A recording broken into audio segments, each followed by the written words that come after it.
Bayangkan sebuah gereja kuno yang berdiri sunyi selama ratusan tahun, tiba-tiba terangkat ke langit, berputar selama 33 detik, diselimuti cahaya emas yang menyilaukan. Kamera menangkap momen ini, dunia pun gemetar.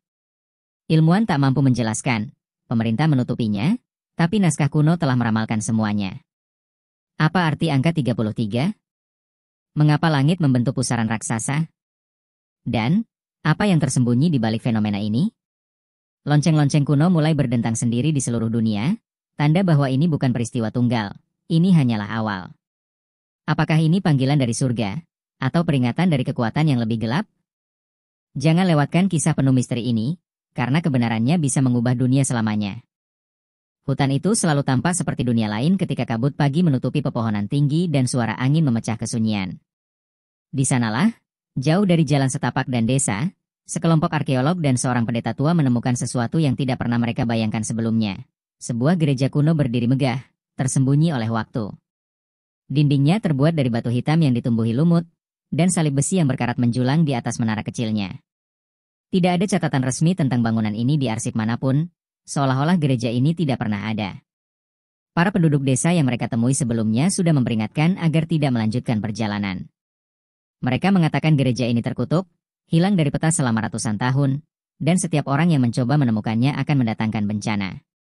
Namun bagi tim arkeologi, ini adalah penemuan emas. Mereka tidak bisa mengabaikan misteri sebesar ini. Pendeta tua yang ikut serta hanya menundukkan kepala, mulutnya komat-kamit membaca doa pendek, seakan ia tahu sesuatu yang orang lain tidak tahu. Mereka mendekati pintu kayu gereja yang sudah rapuh, dihiasi simbol-simbol aneh yang tidak dikenal. Sebagian simbol tampak seperti huruf Latin kuno, tapi ada bentuk lingkaran dan angka yang berulang. Udara di sekeliling pintu begitu dingin, membuat napas keluar seperti asap putih meskipun matahari pagi bersinar cerah. Saat salah satu arkeolog menyentuh gagang pintu, suara nyaring menggema, bukan dari pintu, melainkan dari dalam gereja, seolah sebuah lonceng berdentang keras. Lonceng itu berbunyi 3 kali, lambat dan berat, lalu berhenti.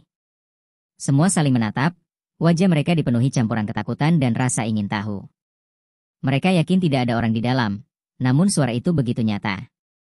Beberapa dari mereka ingin mundur, tetapi pemimpin tim menegaskan bahwa ini adalah bukti gereja masih memiliki struktur kuat, dan mereka harus memeriksanya. Dengan dorongan keras, pintu tua itu pun terbuka, mengeluarkan derit panjang yang menusuk telinga. Bagian dalam gereja lebih mengerikan daripada yang mereka bayangkan. Cahaya matahari masuk melalui jendela kaca patri yang pecah sebagian, memantulkan warna merah darah di lantai. Di depan altar terdapat sebuah meja batu besar dengan ukiran simbol yang sama seperti di pintu. Di tengah meja itu, ada noda hitam yang tampak seperti bekas darah yang mengering selama berabad-abad. Aroma lembab bercampur bau besi tua memenuhi ruangan, membuat semua merasa mual. Pendeta tua melangkah perlahan mendekati altar, bibirnya bergetar. Ia mengenali beberapa tulisan kuno di sana. Sacrum elevatio, gumamnya lirih. Kata itu berarti pengangkatan kudus. Arkeolog mencatat setiap detail, memotret, dan menyalin simbol-simbol tersebut. Mereka merasa sedang memegang rahasia besar sejarah gereja abad pertengahan, namun tidak seorang pun menduga bahwa rahasia itu bukan sekadar legenda, melainkan peringatan. Malam itu mereka memutuskan untuk berkemah di luar gereja, meski langit tampak lebih gelap dari biasanya. Api unggun menyala, tetapi udara terasa semakin dingin. Dari dalam gereja terdengar bunyi-bunyian samar, seperti langkah kaki yang berputar mengelilingi altar. Lonceng kembali berdentang, kali ini hanya sekali, tapi cukup untuk membuat semua orang terbangun. Mereka saling memandang, tak seorang pun berani masuk ke dalam. Beberapa orang mulai gelisah, ingin meninggalkan tempat itu sebelum fajar. Namun pemimpin tim menolak, ia yakin fenomena ini memiliki jawaban logis. Ia berpendapat suara itu berasal dari angin atau resonansi struktur tua. Pendeta tua hanya memandang langit, matanya menangkap sesuatu yang membuat tubuhnya merinding. Awan mulai membentuk pola aneh, lingkaran dengan salib di tengah. Ketegangan semakin terasa ketika seekor burung gagak terbang melintasi api unggun, menabrak salah satu tenda, dan mati seketika. Burung itu jatuh di dekat simbol yang terukir di tanah, darahnya merembes membentuk garis seperti angka 33. Tidak ada yang berani bicara setelah itu. Malam yang panjang terasa seperti ujian kesabaran, dan semua menunggu matahari terbit dengan hati yang diliputi ketakutan. Menjelang subuh, seorang arkeolog menghilang tanpa jejak. Tenda tempat ia tidur terbuka, Jejak kakinya mengarah ke pintu gereja. Tapi pintu itu tetap tertutup rapat, dan tak ada tanda ia kembali keluar. Pencarian dilakukan, namun hasilnya nihil. Saat semua berkumpul di depan gereja, mereka mendengar suara itu lagi. Denting lonceng, 3 kali, lebih keras dari sebelumnya. Saat gema terakhir menghilang, getaran halus terasa di tanah di bawah kaki mereka. Dan dari dalam gereja, cahaya samar mulai muncul, seperti sesuatu yang selama ini tidur akhirnya terbangun. Fajar akhirnya tiba, tapi sinarnya tidak mampu mengusir kegelapan yang menyelimuti hati mereka. Hutan tampak sunyi, hanya suara burung jauh di kejauhan, seolah binatang pun enggan mendekat ke tempat ini. Mereka berdiri mematung di depan gereja, masih memikirkan hilangnya salah satu anggota tim yang lenyap seperti ditelan bumi. Tidak ada jejak perlawanan, tidak ada tanda kabur, hanya pintu tua yang tertutup rapat, seolah tak pernah dibuka. Pemimpin tim mencoba mengalihkan ketakutan dengan memerintahkan mereka melanjutkan penelitian. Namun, ketegangan sudah menggantung di udara, membuat semua langkah terasa berat. Saat mereka masuk kembali ke gereja, udara di dalam lebih dingin daripada malam sebelumnya. Dinding batu mengeluarkan aroma lembab, dan cahaya pagi hanya sedikit menembus kaca patri yang rusak. Salah satu arkeolog menemukan sesuatu yang sebelumnya luput dari perhatian. Sebuah manuskrip tua tergeletak di sudut altar, tertutup debu dan sarang laba-laba. Dengan hati-hati ia membersihkannya, dan tampak huruf Latin kuno memenuhi halaman yang sudah rapuh. Pendeta tua mendekat, matanya membelalak saat membaca frasa pertama, Sacrum Elevatio Mysterium Dei. Pendeta itu menjelaskan bahwa teks ini berbicara tentang sebuah ritual pengangkatan, sebuah peristiwa yang hanya terjadi ketika tanda di langit dan suara dari bumi bersatu. Kata-kata itu menimbulkan bisik-bisik di antara mereka. Beberapa menganggap ini hanyalah catatan sejarah yang dilebih-lebihkan, tetapi yang lain mulai merasa bahwa mereka sedang berada di ambang sesuatu yang lebih besar dari sekadar arkeologi. Mereka menemukan kalimat berikutnya yang lebih mengerikan. Ketika waktu genap dan angka sempurna terucap, rumah Tuhan akan terangkat kembali. Di sekitar altar, mereka juga menemukan simbol-simbol lingkaran yang tersusun seperti kalender, dengan angka 33 di tengahnya. Angka itu terus muncul, baik di naskah maupun pada pahatan batu di dinding. Tidak ada yang mengerti arti sebenarnya, tetapi pendeta berkata lirih, Kristus wafat pada usia 33. Ini bukan kebetulan. Suasana menjadi semakin tegang. Salah seorang arkeolog mencoba memotret simbol itu, namun kameranya mati tiba-tiba, meskipun baterai penuh. Peralatan lain mulai bermasalah, seolah ada medan tak terlihat yang mengganggu teknologi mereka. Ketika mereka terus menyelidiki, pintu gereja berderit pelan menutup dengan sendirinya. Semua sontak menoleh, jantung berdegup kencang. Mereka berlari ke pintu, tetapi pintu itu tidak mau terbuka, seolah terkunci dari luar. Udara di dalam semakin berat, aroma dupa yang samar entah dari mana memenuhi ruangan. Dari sudut gelap, terdengar suara langkah kaki, padahal tidak ada seorang pun di sana. Beberapa anggota tim mulai ketakutan dan menjerit, tetapi pendeta menenangkan mereka sambil memegang salib yang tergantung di lehernya. Lonceng kembali berdentang, kali ini terdengar lebih dekat, seolah berada tepat di atas kepala mereka. Gema dentingan itu memenuhi ruang, membuat kaca patri yang tersisa bergetar hingga retak.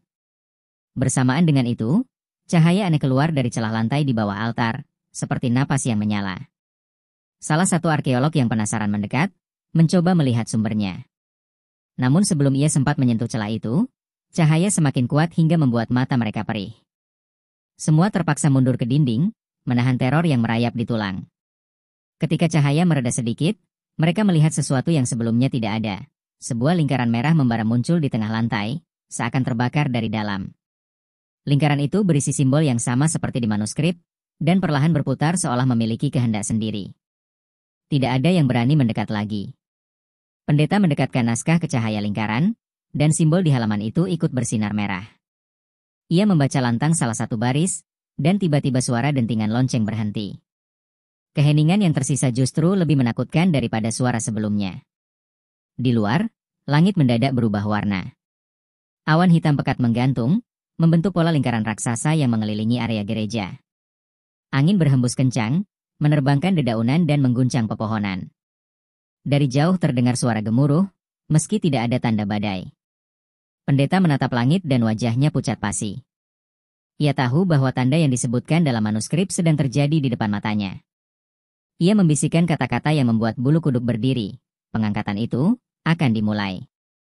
Ketegangan mencapai puncak ketika salah satu anggota tim yang sebelumnya hilang, tiba-tiba muncul di pintu gereja. Pakaian dan wajahnya berlumuran lumpur, matanya kosong tanpa ekspresi. Ia berjalan perlahan menuju altar tanpa menjawab panggilan teman-temannya. Saat ia menginjak lingkaran bercahaya, cahaya itu menyala terang sekali lagi, disertai suara dentingan lonceng yang lebih nyaring daripada sebelumnya, seperti 1000 lonceng berdentang bersamaan. Tubuh pria itu berhenti di tengah lingkaran, menatap mereka dengan tatapan yang bukan miliknya sendiri, lalu tersenyum. Senyum itu membuat semua merasakan sesuatu yang sangat salah.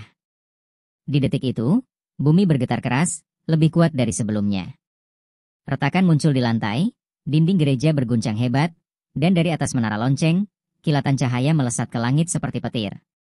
Suara mendengung memenuhi udara, terdengar seperti lantunan doa kuno yang tidak dimengerti siapapun. Mereka semua menyadari bahwa ini bukan fenomena alam biasa. Apapun yang tertulis di naskah kuno itu, kini sedang menjadi kenyataan. Dan mereka semua terjebak di dalamnya. Tanah di bawah kaki mereka berdenyut seperti jantung raksasa yang perlahan bangkit dari tidur panjangnya. Getaran itu mula-mula lembut, nyaris seperti ilusi, namun semakin lama semakin kuat hingga membuat debu berjatuhan dari langit-langit gereja. Semua orang menatap sekeliling dengan napas tercekat, menyadari bahwa mereka sedang berdiri di tengah sesuatu yang tidak bisa dijelaskan oleh logika atau ilmu pengetahuan. Mereka berusaha tetap tenang, tetapi dentingan lonceng yang kembali menggema dari atas menara mengoyak ketenangan mereka. Kali ini bunyinya tidak teratur, seperti lonceng itu berdentang sendiri tanpa henti, memanggil sesuatu yang tak kasat mata. Seiring dengan getaran itu, udara di dalam gereja menjadi semakin berat, seolah lapisan tak terlihat menekan paru-paru mereka. Nafas terasa sulit, dan setiap tarikan napas membawa aroma besi yang menusuk hidung. Di antara kilatan cahaya dari lingkaran merah di lantai, muncul kilau aneh di dinding, seperti bayangan yang bergerak sendiri. Salah satu arkeolog bersumpah melihat sosok berkerudung hitam berdiri di pojok ruangan. Namun ketika ia menunjuknya kepada yang lain, sosok itu lenyap seketika. Ketakutan mulai menjalar seperti racun di dalam pikiran mereka. Sementara itu, di luar gereja, fenomena aneh terus berkembang. Awan yang membentuk lingkaran kini berputar pelan, menciptakan pusaran hitam yang seakan menelan cahaya matahari. Burung-burung gagak beterbangan panik, terbang mengitari menara gereja sebelum menjauh sambil mengeluarkan suara pekikan yang memilukan. Suara angin terdengar seperti erangan makhluk purba, dan hawa panas serta dingin datang silih berganti, membuat kulit mereka merinding. Tidak ada yang berani keluar, karena pintu gereja kembali menutup rapat meskipun tidak ada yang menyentuhnya. Mereka terjebak, tanpa jalan keluar. Pendeta tua yang sebelumnya tenang kini terlihat pucat, tangannya gemetar saat memegang salib di lehernya. Ia melafalkan doa dengan suara lirih, namun gema yang terdengar justru seperti suara orang banyak yang mengulanginya di kejauhan. Gema itu datang dari mana-mana, seakan tembok gereja menjadi dinding suara yang hidup. Ini bukan doa manusia, bisik salah satu arkeolog dengan wajah pucat pasi. Kata-kata itu membuat semua menatapnya dengan ngeri, karena mereka pun merasakan hal yang sama. Doa itu bukan untuk keselamatan, melainkan untuk memanggil sesuatu yang mengerikan. Di tengah kekacauan itu, lantai gereja kembali bergetar. Lingkaran bercahaya yang sebelumnya memancarkan sinar merah kini mulai berubah warna menjadi emas, seakan terbuat dari cairan logam yang berputar. Simbol-simbol kuno di sekeliling lingkaran ikut bersinar, membentuk pola yang semakin kompleks. Dari celah retakan altar, terdengar suara gemuruh seperti aliran sungai bawah tanah, disertai hawa panas yang mengepul ke atas. Cahaya emas memancar begitu kuat hingga menyilaukan mata mereka, dan suara mendengung semakin keras, membuat gendang telinga berdenyut kesakitan. Tiba-tiba, dentingan lonceng berhenti. Keheningan yang datang setelahnya jauh lebih menakutkan daripada suara gemuruh tadi. Semua orang membeku di tempat, menatap lingkaran bercahaya yang kini melayang beberapa inci di atas lantai, seakan gravitasi tak lagi berlaku. Dari lingkaran itu, muncul percikan cahaya yang memantul ke seluruh ruangan, menyorot simbol-simbol di dinding hingga tampak hidup. Salah satu simbol, salib yang melingkari angka 33, bersinar lebih terang daripada yang lain, memancarkan sinar lurus ke arah langit-langit. Lalu, tanpa peringatan, sebuah ledakan cahaya menerobos ke atas, menembus atap gereja yang runtuh sebagian. Ledakan cahaya itu memicu fenomena yang tak pernah mereka bayangkan. Benda-benda di dalam gereja mulai melayang. Kursi-kursi panjang yang terbuat dari kayu berderit lalu terangkat perlahan, mengapung di udara tanpa sentuhan manusia. Debu, puing, bahkan potongan kaca melayang membentuk spiral yang mengitari lingkaran bercahaya. Para arkeolog berteriak, berusaha berpegangan pada pilar atau bangku yang masih menempel di lantai, tetapi kekuatan tak terlihat menarik mereka sedikit demi sedikit. Rasanya seperti angin yang datang dari segala arah, mendorong mereka ke pusat lingkaran. Langit di luar semakin gelap, hanya cahaya keemasan yang memancar dari gereja, menjadikannya seperti mercusuar di tengah lautan kegelapan. Dari pusaran awan, petir menyambar berkali-kali, menyinari hutan di sekeliling dengan kilatan putih yang menyilaukan. Suara gemuruh ini terdengar seperti trompet raksasa yang ditiup dari langit, memekakan telinga, seakan mengumumkan sesuatu kepada dunia. Salah satu arkeolog menangis histeris, menjerit bahwa ini adalah hari kiamat. Tidak ada yang berani menyangkal, karena setiap detik yang berlalu semakin menegaskan bahwa mereka sedang menyaksikan sesuatu yang melampaui batas kemanusiaan. Ketika semua tampak akan hancur, bumi tiba-tiba berhenti bergetar. Semua benda yang melayang jatuh kembali ke lantai, menimbulkan suara keras. Mereka terhuyung-huyung, sebagian pingsan karena kelelahan dan ketakutan. Hanya lingkaran bercahaya yang tetap melayang, kini berputar perlahan searah jarum jam. Dari dalam lingkaran, muncul suara berbisik, lembut namun jelas, mengucapkan kata-kata dalam bahasa yang tidak dikenali siapapun. Suara itu terdengar seperti panggilan, seperti undangan, atau perintah. Dan ketika bisikan itu berhenti, mereka mendengar sesuatu yang membuat darah mereka membeku. Suara kayu berderit, suara fondasi yang bergeser. Gereja kuno itu mulai terangkat dari tanah. Di luar, pusaran awan bergerak semakin cepat, dan kilatan cahaya emas menyatu dengan langit yang kelam. Para saksi yang berada di luar radius gereja, penduduk desa yang diam-diam mengintip dari jauh, menjerit ketakutan ketika melihat seluruh bangunan mulai melayang, perlahan tapi pasti. Pohon-pohon di sekitarnya merunduk seakan tunduk pada kekuatan yang tak terlihat. Dunia seolah berhenti bernapas, menunggu apa yang akan terjadi selanjutnya. Dan di dalam gereja, para arkeolog yang masih hidup hanya bisa saling menatap dengan mata penuh horor, menyadari bahwa ini baru permulaan. Langit kini berubah menjadi panggung bagi sebuah fenomena yang menantang seluruh hukum alam. Awan hitam pekat membentuk lingkaran raksasa di atas gereja, berputar seperti pusaran neraka yang perlahan membuka jalan menuju sesuatu yang tak dapat dipahami manusia. Di pusat pusaran itu, kilatan cahaya emas dan ungu saling bersilangan, menembus lapisan atmosfer dengan suara gemuruh yang menyerupai ribuan trompet ditiup bersamaan. Suara itu begitu dahsyat hingga membuat dedaunan di hutan bergetar, dan burung-burung jatuh dari langit, seolah kehidupan di sekitar tak mampu menahan bobot energi yang muncul dari gereja kuno itu. Di dalam gereja, lingkaran bercahaya yang sebelumnya melayang kini melebar, melingkupi altar dan bagian tengah ruangan. Simbol-simbol kuno memancar lebih terang, membentuk pola yang terus berputar, seakan menggambar sebuah kunci raksasa yang sedang diputar untuk membuka gerbang. Para arkeolog yang masih sadar hanya bisa menempel di dinding, menggigil ketakutan, sementara pendeta tua terus membaca doa, suaranya bergetar namun penuh keyakinan. Namun setiap kata yang keluar darinya seperti hilang ditelan suara mendengung yang kini berubah menjadi lantunan melodi misterius, indah sekaligus mengerikan, seolah berasal dari ribuan suara yang bernyanyi dari balik dimensi lain. Tiba-tiba, seluruh bangunan berderit, lantai retak semakin lebar, dan potongan batu mulai terangkat satu persatu. Bukan karena hancur, tetapi karena terlepas dari tanah dengan kesempurnaan yang menakjubkan. Kursi-kursi gereja yang sebelumnya jatuh kini kembali melayang, namun kali ini bukan karena gaya tak terlihat yang liar, melainkan sebuah tarikan halus yang seragam, seolah dikendalikan oleh kekuatan yang cerdas. Bayangkan sebuah pemandangan yang tidak pernah bisa dijelaskan oleh logika. Sebuah bangunan batu berusia ratusan tahun, beratnya ribuan ton, perlahan-lahan melepaskan diri dari bumi, melayang ke udara tanpa meruntuhkan strukturnya. Di luar, penduduk desa yang menatap dari kejauhan menjerit histeris, sebagian berlari menuju hutan, sebagian berlutut sambil menangis, mengira ini tanda kiamat yang dijanjikan dalam kitab suci. Beberapa mengangkat ponsel mereka, merekam fenomena yang tak akan pernah dipercaya siapapun jika hanya diceritakan. Namun bahkan kamera tak sanggup menangkap seluruh kedahsyatan ini. Cahaya yang terpancar begitu kuat membuat lensa terbakar, menampilkan hanya bayangan samar sebuah bangunan yang dikelilingi sinar emas, berputar perlahan seperti tarian surgawi. Ketika gereja terangkat setinggi pepohonan, bumi di sekitarnya pecah, menciptakan celah besar yang menelan tanah, akar, dan bebatuan. Namun bangunan itu tetap kokoh, mengapung di udara seperti benda ringan yang tak memiliki massa. Putaran itu makin cepat, dan lonceng yang tergantung di menara berbunyi tanpa henti, mengeluarkan nada yang menggetarkan jiwa, seolah memanggil seluruh roh yang pernah ada. Suara itu bukan lagi sekadar dentingan, tetapi sebuah nyanyian yang memaksa setiap makhluk untuk menoleh dan mendengar, meski hati mereka dipenuhi rasa takut. Para arkeolog yang masih berada di dalam gereja kini terhuyung-huyung, berusaha mencari pegangan. Namun dinding yang mereka sentuh berdenyut seperti urat nadi hidup, menolak mereka untuk berpegangan.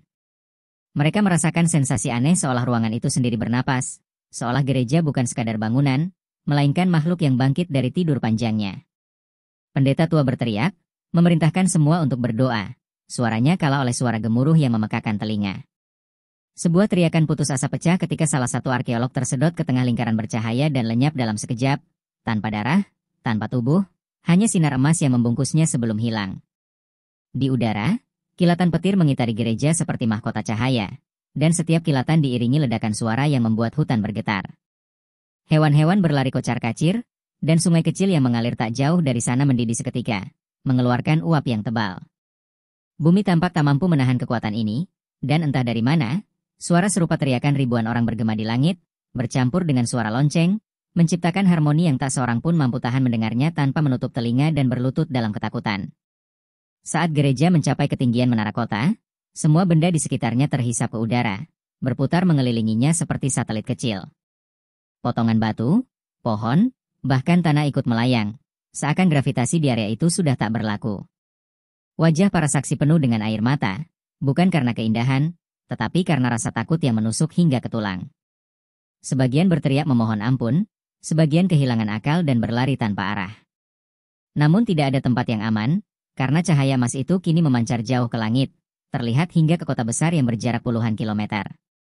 Dunia sebentar lagi akan tahu, dan dunia sebentar lagi akan panik. Lalu, tiba-tiba, semua berhenti. Angin yang menderu hilang. Putaran gereja melambat, melayang di udara dalam diam yang lebih menakutkan daripada gemuruh sebelumnya. Lonceng pun berhenti berdentang. Hanya suara napas orang-orang yang tersisa, terputus-putus, bercampur isak tangis. Gereja kini berdiri tegak di udara, bagai singgasana yang ditinggikan oleh kekuatan tak terlihat. Saat itulah, cahaya emas meredup sedikit, memperlihatkan bayangan besar di langit, samar, seakan ada sesuatu yang mengintip dari balik pusaran awan. Sesuatu yang belum pernah dilihat oleh mata manusia. Mereka tidak tahu apakah ini pertanda keselamatan, atau awal dari kehancuran. Namun ketenangan itu hanya berlangsung sebentar, karena perlahan, bangunan raksasa itu mulai berputar. 1 putaran, 2 putaran, hingga kecepatannya meningkat seperti tarian maut di udara. Mereka mendongak, menyadari bahwa ini bukan sekadar fenomena alam, melainkan sebuah tanda. Sebuah rahasia yang selama ratusan tahun bersembunyi, kini menampakkan dirinya. Dan putaran itu akan berlangsung selama 33 detik, angka yang sudah diperingatkan oleh manuskrip kuno. Setiap detik yang akan datang bukan hanya sejarah, melainkan pengumuman bahwa dunia yang mereka kenal akan berubah selamanya. Gereja kuno itu melayang di udara dengan anggun yang mengerikan, berputar perlahan, seakan menantang hukum gravitasi yang selama ini memerintah bumi. Orang-orang yang menyaksikan dari kejauhan terdiam, mulut mereka terbuka, mata mereka tak sanggup berkedip. Mereka tahu bahwa apa yang mereka lihat bukan sekadar fenomena aneh, melainkan sesuatu yang akan tercatat dalam sejarah dunia, jika mereka selamat. Di dalam gereja, para arkeolog yang tersisa hanya mampu berpegangan pada pilar yang terasa hangat, seakan hidup, dan pendeta tua terus merapalkan doa yang tenggelam dalam suara dengungan yang memenuhi udara. Detik pertama berlalu dengan bisikan angin yang berubah menjadi jeritan. Bangunan raksasa itu berputar dengan kecepatan yang tak masuk akal, namun tetap utuh, seolah dikendalikan oleh tangan raksasa yang tak kasat mata. Potongan tanah, batu, dan pohon melayang mengitari gereja, membentuk lingkaran seperti cincin planet. Kilatan petir muncul dari pusaran awan, menyambar udara di sekitar gereja tanpa merusak apapun. Langit tampak seperti neraka yang dibelah cahaya surga, hitam pekat bercampur emas menyala. Dunia di sekitar berubah menjadi teater kekacauan, dan mereka semua adalah penontonnya yang tak bisa melarikan diri. Detik kelima membawa sensasi yang lebih mengerikan, suara-suara tak dikenal mengisi udara. Mereka terdengar seperti lantunan doa dalam bahasa purba, bergema dari setiap arah, bahkan dari dalam kepala saksi-saksinya. Beberapa orang menjerit sambil menutup telinga, tapi suara itu tetap menembus pikiran mereka, menanamkan rasa takut yang tak bisa dijelaskan. Di dalam gereja, salah satu arkeolog mulai tertawa histeris, lalu menangis, lalu pingsan begitu saja. Seakan kewarasannya direnggut oleh kekuatan tak terlihat yang menguasai tempat itu. Detik ke-10, cahaya emas berubah menjadi putih menyilaukan, menelan bentuk asli gereja hingga nyaris tak terlihat. Dari jauh, ia tampak seperti bola cahaya raksasa yang menggantung di udara. Getaran aneh merambat ke tanah, menjalar hingga ke desa, hingga ke kota, bahkan hingga ke laut. Satelit yang mengorbit bumi mulai mendeteksi anomali besar di wilayah itu, mengirimkan peringatan ke pusat pengendalian. Dunia mulai gemetar karena berita ini tersebar ke internet dalam hitungan menit. Siaran langsung, rekaman amatir, semua menjadi viral dengan kecepatan yang menakutkan. Hashtag tentang gereja terbang mendominasi jagat maya. Namun, bagi mereka yang ada di lokasi, keindahan cahaya itu adalah teror. Setiap kilatan memantulkan bayangan yang tak berbentuk di langit, seakan ada makhluk-makhluk besar mengintip dari balik pusaran awan. Angin berembus kencang, membuat pepohonan tercabut dari akarnya, tetapi mereka tidak jatuh. Mereka ikut melayang, bergabung dalam tarian mematikan mengelilingi gereja. Udara dipenuhi debu dan serpihan tanah yang berputar seperti badai, namun tetap menjaga jarak tertentu, seakan mengelilingi pusat kekuatan yang sakral. Detik ke-20, waktu seakan berhenti bagi mereka yang menyaksikan. Benda-benda elektronik di radius puluhan kilometer mati serentak, listrik padam, komunikasi lumpuh. Hanya sinar putih di langit yang terus berputar, membentuk lingkaran sempurna di atmosfer. Di dalam gereja, tubuh arkeolog yang sebelumnya menghilang muncul kembali, melayang di udara dengan posisi terentang seperti salib. Matanya terbuka lebar, bibirnya bergetar mengucapkan kata-kata yang tak dimengerti. Darah mengalir dari sudut matanya, tetapi ia tidak tampak kesakitan, justru tersenyum, senyum yang membuat semua merinding. Detik ke-25, suara trompet surgawi memenuhi udara. Nada itu tidak berasal dari bumi, tidak berasal dari logam, tapi terdengar seperti alam semesta ikut bernyanyi. Getaran suaranya membuat dada manusia berdebar hingga nyaris meledak, dan tanah berderak seperti akan terbelah. Dari lingkaran cahaya di sekitar gereja, muncul kilatan emas yang menembak ke langit, menembus awan, seakan membuka celah menuju sesuatu di luar angkasa. Beberapa saksi di luar radius menjerit bahwa mereka melihat mata raksasa di balik awan, menatap dunia dengan tatapan yang dingin. Detik ke-30, cahaya itu memuncak. Gereja berputar pada porosnya dengan kecepatan yang tak dapat diukur mata manusia. Namun semua benda yang mengelilinginya tetap dalam harmoni yang aneh. Lonceng kembali berdentang, kali ini dengan suara yang mengguncang jiwa, seakan membangunkan seluruh roh yang pernah mati. Suara itu menjalar ke setiap tulang, membuat orang-orang tersungkur memegangi kepala. Bahkan mereka yang menyaksikan dari siaran langsung di kota-kota besar merasakan suara itu menembus layar, membuat banyak orang jatuh pingsan. Dunia kini menyadari, ini bukan sekadar kejadian lokal, ini fenomena global yang membawa pesan. Dan akhirnya, detik ke-33 datang seperti tamparan kosmik. Gereja yang berputar di udara mendadak berhenti, menggantung di puncak langit dengan tenang. Semua suara lenyap. Semua cahaya padam, menyisakan kegelapan yang pekat dan bau ozon di udara. Lalu, tanpa peringatan, bangunan itu turun perlahan, mendarat di tanah yang kini menjadi kawah besar, seolah tidak pernah terjadi apapun. Namun mereka yang menyaksikan tahu, dunia telah berubah. Tidak ada yang berbicara selama beberapa menit setelah itu. Hanya suara angin yang kembali berembus, seakan mencoba menenangkan bumi yang baru saja menyaksikan mukjizat, atau malapetaka. Dan ketika semua mengira peristiwa itu berakhir, sebuah suara lembut bergema di udara, bukan dari gereja, bukan dari manusia, tapi seakan datang dari langit itu sendiri. Ini baru permulaan.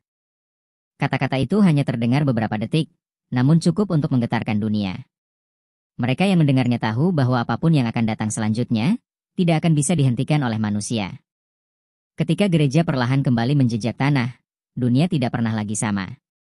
Kamera yang merekam kejadian itu, meski sebagian rusak, menyebarkan bukti visual yang menggetarkan jagat maya. Siaran berita memutar rekaman itu berulang kali, memperlihatkan bangunan batu berusia ratusan tahun melayang, berputar selama 33 detik di udara dengan cahaya emas menyilaukan. Sebagian ilmuwan terburu-buru mengajukan teori tentang medan elektromagnetik anomali, gravitasi yang terganggu, atau fenomena atmosfer yang belum terjelaskan. Namun tak satu pun dari mereka mampu memberi jawaban yang memuaskan. Semua penjelasan terasa seperti kebohongan ketika orang-orang mengingat suara trompet surgawi dan lantunan doa tak dikenal yang mereka dengar di dalam kepala. Di lokasi kejadian, kehancuran tidak bisa disembunyikan. Hutan di sekitar gereja hancur seperti dilumat badai, tanah retak membentuk lingkaran yang mengelilingi bangunan, dan sebuah kawah raksasa tercipta, seakan bumi menolak kehadiran sesuatu yang suci atau terkutuk. Anehnya, bangunan gereja itu sendiri berdiri kokoh, tidak ada satu batu pun yang bergeser. Bahkan, retakan-retakan yang sebelumnya terlihat di dindingnya kini lenyap, digantikan oleh permukaan batu yang mulus, seakan bangunan itu baru saja selesai dibangun. Pendeta tua yang selamat dari kejadian itu bersujud, air matanya mengalir, menyebut nama Tuhan berkali-kali. Namun di sudut hatinya ia tahu, ini bukan hanya soal iman, ini tentang sebuah peringatan. Sementara itu, pemerintah bergerak cepat. Area gereja langsung ditutup rapat, dijaga oleh militer dengan senjata lengkap. Setiap orang yang berada di lokasi ketika fenomena itu terjadi ditahan untuk diinterogasi, termasuk pendeta dan para arkeolog yang selamat. Mereka dipisahkan, dipaksa menandatangani pernyataan kerahasiaan, dan dilarang berbicara kepada media. Namun informasi sudah terlanjur menyebar. Video yang direkam penduduk desa sudah viral di seluruh platform, memicu histeria global. Hashtag tentang gereja terbang menduduki peringkat pertama, dan spekulasi liar membanjiri internet, dari teori malaikat, UFO, hingga pertanda kiamat. Di berbagai belahan dunia, reaksi masyarakat berbeda-beda. Beberapa kota dipenuhi aksi doa massal, orang-orang berlutut di jalanan, memohon ampun atas dosa-dosa mereka. Gereja-gereja dipadati jemaat, sementara di sisi lain, kelompok fanatik mengklaim ini sebagai bukti bahwa akhir zaman sudah tiba. Sebaliknya, kelompok skeptis berteriak tentang rekayasa pemerintah atau eksperimen rahasia militer. Ketidakpastian itu melahirkan ketegangan sosial. Kerusuhan kecil terjadi di beberapa negara, saham anjlok, dan rumor tentang pengangkatan kedua membuat orang berebut membeli makanan, bahan bakar, dan senjata. Dunia masuk dalam spiral ketakutan yang tak pernah mereka rasakan sebelumnya. Di tengah kekacauan itu, badan intelijen dari berbagai negara saling berlomba mengirim tim penyelidik ke lokasi. Mereka tidak hanya ingin tahu apa yang terjadi, tetapi juga ingin menguasai teknologi atau kekuatan yang mungkin tersembunyi di balik fenomena ini. Amerika, Rusia, dan Tiongkok mengirim pesawat tanpa awak yang terbang mengelilingi gereja, tetapi semua sinyal drone itu hilang seketika begitu memasuki radius 1 km dari bangunan. Sebuah laporan bocor menyebutkan bahwa setiap peralatan elektronik yang mendekat ke area itu mati total, seakan ada medan energi yang melindungi gereja dari pengawasan. Dunia menyadari, ini bukan sekadar keajaiban, ini adalah teknologi, atau kekuatan, yang melampaui pemahaman manusia. Pendeta tua yang selamat akhirnya dipindahkan ke lokasi rahasia oleh pihak berwenang. Di dalam ruang interogasi, ia mengaku menemukan naskah kuno di altar gereja sebelum peristiwa itu terjadi. Naskah itu, menurutnya, memuat ramalan tentang Sacrum Elevatio, pengangkatan suci yang akan menandai awal dari perubahan besar dunia. Ketika agen menuntut terjemahannya, pendeta itu menolak, hanya berkata lirih, "Jika aku mengatakannya, dunia akan panik lebih dari sekarang." Namun salah satu arkeolog yang mendengar fragmen bacaan itu diam-diam menulisnya di memorinya. Ketika angka sempurna disebut, dan rumah Tuhan terangkat, langit akan terbuka untuk mereka yang dipilih. Sementara berita resmi pemerintah menyebut peristiwa ini sebagai anomali geologis yang diiringi ilusi optik, jutaan orang menolak percaya. Mereka melihat dengan mata kepala sendiri atau melalui layar bahwa gereja benar-benar terangkat dan berputar. Forum-forum rahasia di dark web dipenuhi oleh diskusi para konspirator yang meyakini bahwa ini hanyalah awal. Mereka mengaitkannya dengan ramalan-ramalan kuno dari berbagai peradaban, Mesir, Sumeria, bahkan kitab apokaliptik. Dan semuanya menunjuk pada satu hal, sesuatu yang besar akan terjadi pada dunia, dan ini hanyalah isyarat pertamanya. Di balik pengawasan ketat pemerintah, sebuah fakta mencengangkan muncul. Satelit cuaca yang merekam fenomena itu menemukan pola aneh di awan saat gereja melayang.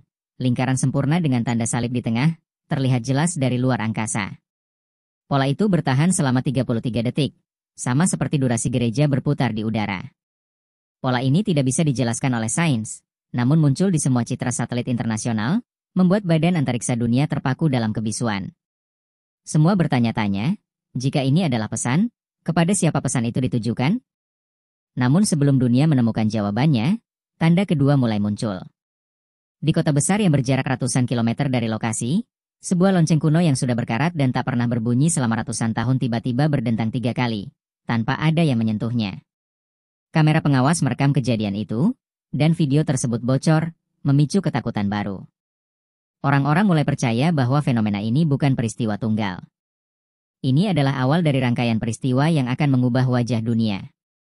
Dan di ruang gelap tempat pendeta tua ditahan, ia hanya menatap langit melalui jendela kecil, sambil bergumam dengan suara serak. Yang kedua akan lebih dahsyat daripada yang pertama. Hari-hari setelah pengangkatan gereja itu menjadi titik balik sejarah manusia. Dunia masih terjebak dalam gelombang ketakutan. Namun di balik kekacauan itu, Segelintir orang berhasil menyelam lebih dalam ke misteri ini. Salah satunya adalah Dr. Matteo, arkeolog yang selamat, yang kini berada dalam pengawasan militer. Dengan ingatan yang ia miliki, ia mencoba menulis ulang potongan naskah yang sempat ia lihat di altar. Kata-kata yang melekat di kepalanya bukan sekadar ramalan, tetapi instruksi yang menuntun ke sesuatu yang lebih besar. Ketika angka sempurna disebut dan rumah Tuhan diangkat, pintu akan terbuka untuk mereka yang mengerti tanda. Di ruang interogasi, Matteo akhirnya berhadapan dengan seorang perwira tinggi militer. Sang perwira menunjukkan foto pola awan yang tertangkap satelit. Lingkaran sempurna dengan salib di tengahnya, mengingatkan pada simbol kuno yang juga terpahat di lantai gereja. Matteo gemetar. Ia menyadari pola ini adalah bagian pertama dari serangkaian kunci. Jika satu sudah aktif, maka 6 lainnya akan mengikuti. Ini bukan peristiwa tunggal, katanya dengan suara serak. Ini pemanggilan. Gereja itu adalah mercusuar. Kata mercusuar membuat ruangan itu hening. Semua orang tahu, mercusuar bukan untuk dilihat oleh mereka yang ada di darat, tetapi untuk sesuatu yang datang dari laut atau dari langit. Sementara itu, pendeta tua yang sebelumnya diam, akhirnya berbicara kepada Matteo secara rahasia. Ia mengaku bahwa naskah yang ditemukan bukan sekadar peninggalan arkeologis. Itu adalah salinan dari Codes Elevatio, kitab rahasia yang konon ditulis oleh biarawan yang menerima penglihatan ilahi 1000 tahun lalu. Dalam kitab itu tertulis bahwa ketika Sacrum Elevatio terjadi, dunia akan memasuki 33 hari pemurnian. Setiap 11 hari akan muncul tanda besar yang akan menguji iman manusia. Pengangkatan gereja hanyalah tanda pertama. Yang kedua, kata pendeta itu, akan datang melalui lonceng yang berdentang tanpa tangan. Matteo tercekat, ia tahu tanda itu sudah terjadi kemarin. Kabar tentang lonceng kuno yang berdentang sendiri kini menyebar cepat, meski pemerintah mencoba menutupinya. Dalam rekaman CCTV yang bocor, tampak lonceng berkarat yang tak pernah disentuh manusia selama ratusan tahun, bergoyang sendiri dengan kekuatan yang tak wajar. Tidak ada angin, tidak ada gempa, tidak ada tali. Hanya dentingan yang menggema, menggetarkan kaca jendela di sekitarnya. Ketika video itu viral, dunia semakin histeris. Doa-doa dan kerusuhan kini berjalan beriringan, menandai awal kekacauan global. Negara-negara mulai saling menuduh, karena setiap tanda yang muncul selalu disertai gangguan satelit dan komunikasi yang melumpuhkan teknologi militer. Sementara dunia sibuk bereaksi, Matteo menemukan petunjuk baru dari ingatannya. Simbol 33 bukan sekadar angka, tetapi koordinat rahasia. Dengan bantuan seorang agen yang membelot, Matteo mengakses peta kuno Vatikan dan menemukan bahwa ada 7 lokasi yang tersebar di seluruh dunia. Semuanya memiliki pola yang sama dengan simbol di altar.